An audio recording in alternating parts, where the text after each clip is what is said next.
دوات عربی لفظ ہے جس کے معنی ہیں روشنائی رکھنے کا ظرف۔ اردو ادب میں اس کا استعمال 1564 عیسوی میں شوقی حسن سہمائی اردو رسالے میں ہوا۔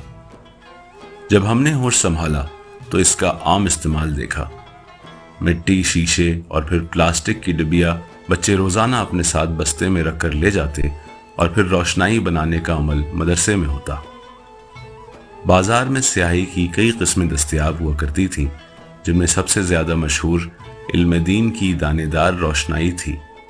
بچے مٹی یا شیشے کو دوات میں تھوڑا سا پانی اور تھوڑی سی سیاہی ڈال کر اپنے قلم کو مدھانی کی طرح گھماتے، بار بار قلم نکال کر اس کے گیلے کونے کو چھو کر مرکب کی قوت چیک کرتے اور پھر مدھانی چلا دیتے۔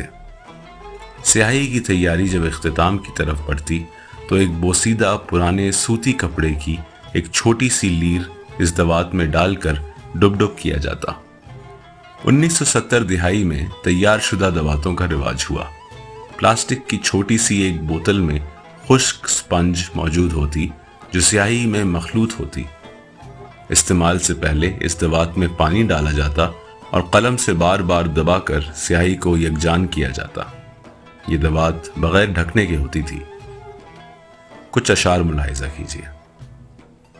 تختی قلم دوات سے پہلے کی بات ہے، یہ عشق کائنات سے پہلے کی بات ہے۔ کاظم حسین کاظم۔ کاغذ قلم دوات اٹھانے کی عمر ہے، یہ عمر کب ہمارے کمانے کی عمر ہے۔